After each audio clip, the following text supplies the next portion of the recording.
चुनावी जनसभा में आए हुए सभी हमारे आदरणीय बुजुर्ग कांग्रेस और समाजवादी पार्टी के नेता कार्यकर्ता माताएं बहनें और पत्रकार बंधुओं, मैं सबसे पहले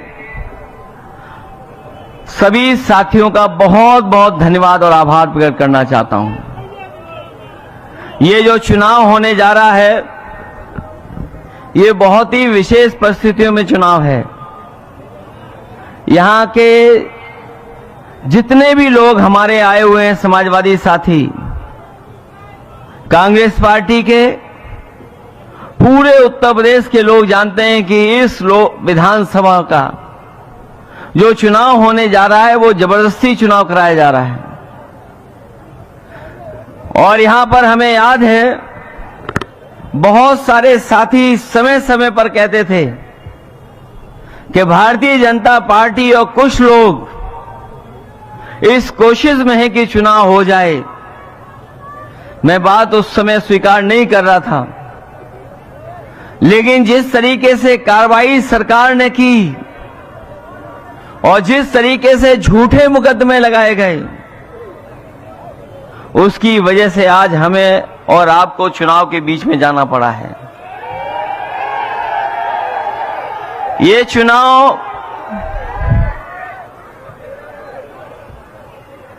चुनाव केवल कानपुर का चुनाव होने नहीं जा रहा है। ये चुनाव केवल कानपुर का नहीं है। जो घर तोड़ना जानते हैं, उनसे क्या उम्मीद करोगे आप? जो घर तोड़ने में सेकंड न लेते हो, उनसे क्या उम्मीद करते हो? कम से कम आज के बाद उनका बुलडोजर हमेशा हमेशा के लिए खड़ा हो जाएगा गैराज में। अब किसी गरीब का घर नहीं टूटेगा। और जो फैसला देते समय पढ़ा उन्होंने अपनी लाइनें, अपना घर हो, अपना आंगन हो।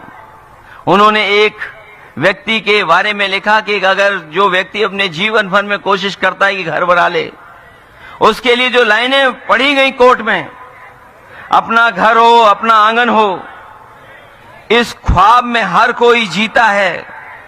इंसान के दिल को ये चाहत है कि एक घर का सपना कभी न छूटे। तो सोचिए, सुप्रीम कोर्ट ने कहा है। इससे ज्यादा सरकार के खिलाफ टिप्पणी और क्या हो सकती है? ये बात मैं इसलिए कह रहा हूं और ये लाइनें मैं इसलिए पढ़ रहा हूं, हमें पूरा भरोसा है न्यायालय पर। एक दिन हमारे आपके विधायक रिहा होकर के आपके बीच में आएंगे और जो पहले जिस तरीके से काम करते थे उसी तरीके से काम करेंगे। सोचिए कितनी तकलीफ और परेशानी का उन्हें सामना करना पड़ा।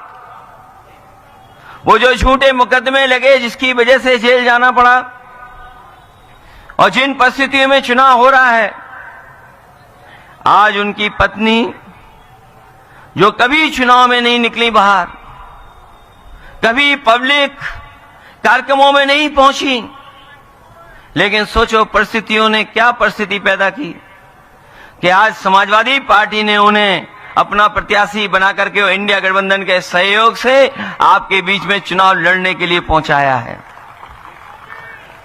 मैं जानता हूं ये आधी आबादी का भी नेतृत्व कर रही हैं। ये न केवल जीतेंगी बल्कि रिकॉर्ड मतों से जीतने जा रही हैं।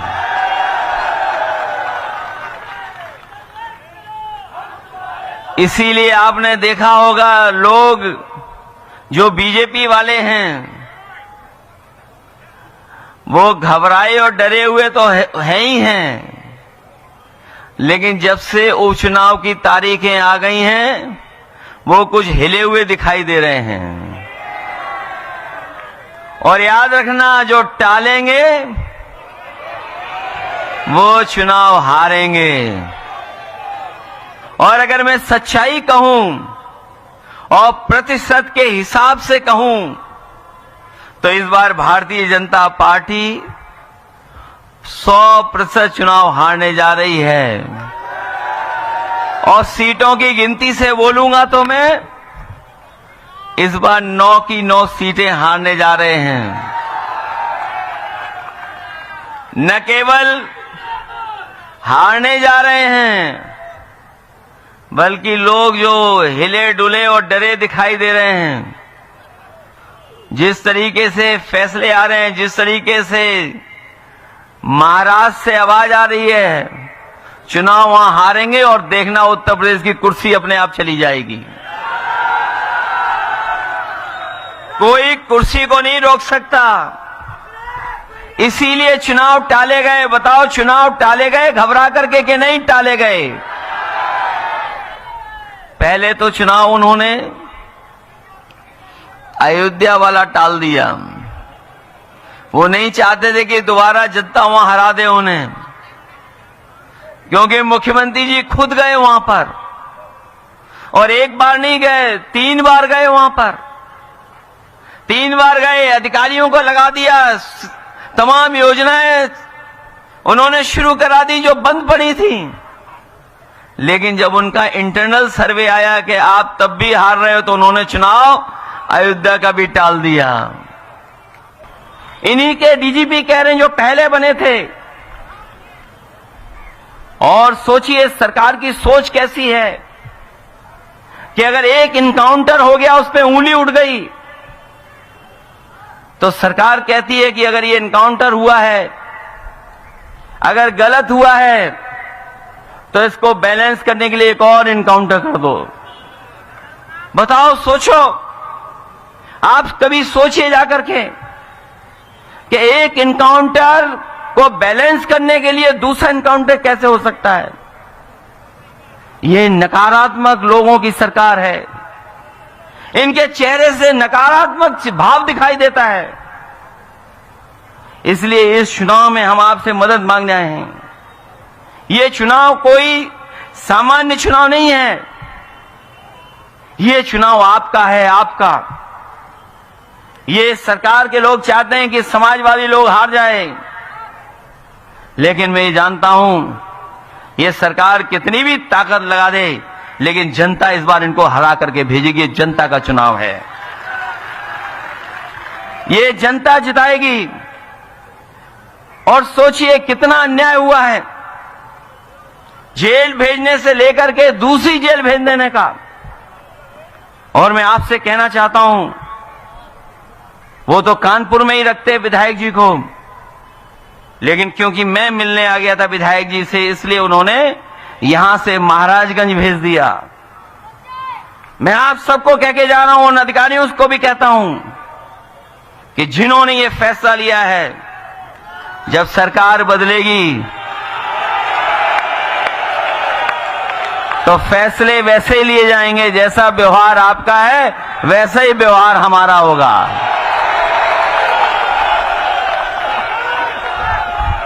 जैसा व्यवहार आपका है, आपका अगर प्यार का व्यवहार है, तो हमारा भी प्यार का व्यवहार रहेगा। आप अगर हमारे साथ अन्याय करेंगे, तो उस अन्याय को हम लोग भूलने वाले नहीं है। इस बार ये अन्याय नहीं भूलेंगे। मैं आपसे कहना चाहता हूं, इतनी लूट और इतनी भ्रष्टाचार कभी नहीं हुआ होगा जितना यहां पर हुआ है उत्तर प्रदेश में इस बार। और ये कानपुर के लोग, कुछ लोग जानते होंगे, जिस समय राष्ट्रपति थे, देश की सुरक्षा सब कुछ कानपुर में थी। उस समय दंगा हो गया और एक तरफा परेशान किया, न जाने कितनों से पैसा वसूल लिया पुलिस ने। अब ये प्रशासन आपकी उस्तादी चेक करना चाहती है कि आप वोट डाल पाओगे कि नहीं डाल पाओगे। और आपको क्या घबराहट है जब पीडीए परिवार आपके साथ है? बताओ, पीडीए परिवार है साथ आपके, नहीं है? और फिर जो हमारी बहन खड़ी हैं, इन्हें तकलीफ और परेशानी देना ये लोग क्या नहीं दे रहे हैं? बताओ, इन्हें जाना पड़ रहा है घर घर के, नहीं जाना पड़ रहा? जिन्हें घर में रहना था अपने सम्मान के साथ, उन्हें बताओ घर घर जाकर के वोट मांगना पड़ रहा है। और ये वोट इसलिए मांग रहे हैं कि लोकतंत्र मजबूत हो, संविधान मजबूत हो, किसी के साथ अन्याय ना हो, किसी के साथ धोखा ना हो। इसलिए इन्हें जाना पड़ रहा है। इसलिए मदद करना आप लोग, सब लोग, और बिल्कुल घबराने की जरूरत नहीं है।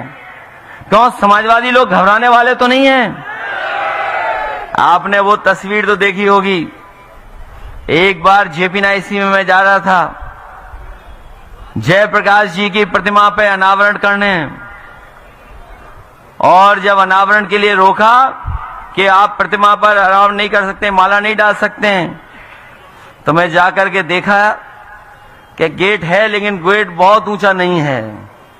मुझे थोड़ी जगह दिखाई दे रही थी केवल पैर रखने की, तो सोचो हम लोगों ने पैर रख करके, बताओ कूद करके चले गए कि नहीं चले गए। इस बार रोकने के लिए उन्होंने टीन लगा दी, बड़ी बड़ी टीन लगा दी, बड़ी बड़ी। हमने कहा अगर टीन लगा दी तो हम भी जयप्रकाश जी की प्रतिमा लाएंगे और अपने घर के पास ये रावण डाल देंगे, अनावरण करने।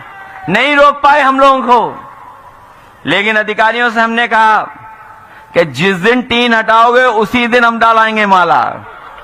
पता लगा अभी भी टीन लगाए हुए हैं वो लोग। हम लोग कानपुर में खड़े, टीन वहां लगी हुई है लखनऊ में, सोचो। इसलिए मदद करिए आप लोग, घबराना नहीं।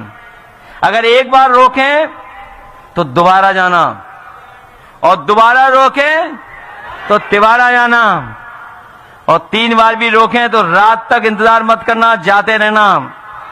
जाओगे कि नहीं जाओगे वोट डालने? और जब तक चुनाव है तब तक ये डराते रहेंगे, चुनाव दिन ये भी आपका सहयोग करेंगे जो वो लोग हैं। क्योंकि आज जब सुप्रीम कोर्ट का जजमेंट पढ़ लेंगे ये लोग ध्यान से, तो ये भी बदल जाएंगे, कहेंगे कि हम क्यों अपनी नौकरी फंसाएं। और फिर मोबाइल तो सबके पास है ही, फोटो लेना, वीडियो बना लेना बाद में काम आएगा। इसलिए मदद करिए, और बहुत मदद करना सब लोग वोट डालने की। इसलिए ये मान लें कि अब ये जीत के जाएंगी सबसे अच्छे वोटों से। अजय इरफान को खुशी कब होगी और पार्टी को खुशी कब होगी? जब इरफान से ज्यादा वोटों से आप जिता करके भेजोगे।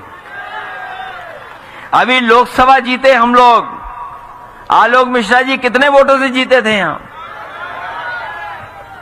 वैसे अगर चाहो तो उससे ज्यादा वोटों से जिता सकते हो आप इनको। और ये हमारे नेता लोग हैं, हमारा सबसे निवेदन है उस मंच वालों से भी, इनके सबके घर कानपुर में हैं। कोई कहीं का नेता हो लेकिन सबके घर कानपुर में हैं, चाहे उधर देख लो चाहे इधर देख लो।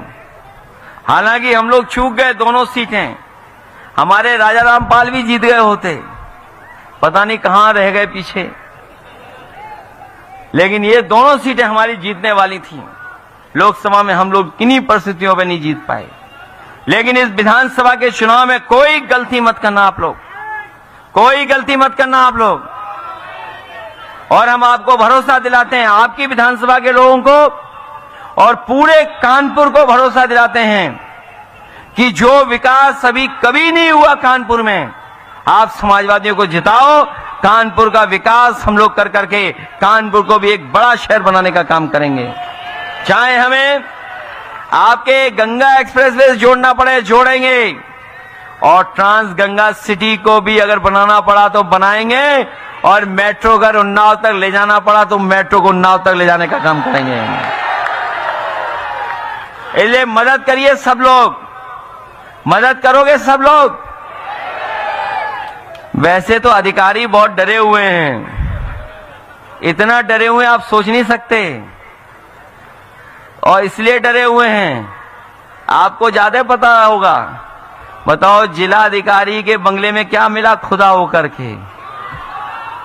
बताओ डीएम साहब को पता ही नहीं लगा कि वहां 8 फीट गहरा गड्ढा खुद गया। बताओ डीएम साहब को पता ही नहीं लगा। और ये स्टेडियम से लेकर के सब किसने शुरू किए थे बताओ आप लोग? मैच करा दिए थे, इसलिए मैच भी होंगे और कानपुर को भी वर्ल्ड क्लास सिटी बनाने का काम करेंगे, जिससे हमारे लोगों को सुविधा मिले और यहाँ का जो पुराना कारोबार है उसको और बढ़ा करके यहाँ के उद्योग और कारखाने को मदद करके कानपुर को और खुशहाल बनाने का काम करेंगे। मुझे पूरा भरोसा है कि जब वोट पड़ेंगे तो यहाँ से समाजवादी पार्टी और इंडिया गठबंधन की प्रत्याशी नसीम सोलंकी जी सबसे ज्यादा वोटों से जीत करके जाएंगी। इसलिए जिताना आप लोग, मदद करोगे सब लोग। ये जो हम लोगों ने बनाया है, वहां जो खड़े लोग समझ में नहीं आ रहा, मोबाइल देख रहे हैं लगता है। ये देखो पेड़ के पास जो काली शर्ट और नीला कुर्ता पहने, ये तो कह रहे हैं जिता रहे हैं अच्छे वोटों से। अरे आप ही को पीछे मत देखो, नीला कुर्ता तुम्हारा ही दिखाई दे रहा है यहां तक। मदद करिए सब लोग अच्छे वोट डालवाना। और ये जो पंडाल फाड़ करके आ गए हैं, छोटा पड़ गया पंडाल हमारा, सब लोग मदद करना।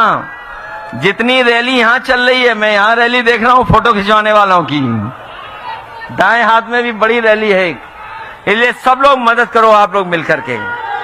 और इतने वोट देना कि आपकी प्रत्याशी का मनोबल बढ़ जाए और खुश होकर यहां से जाएं, लगे कि और इरफान सोलंकी को भी लगे कि हां, यहां की जनता वोट देकर के उसका सम्मान और न्याय दिलाने का काम करेगी।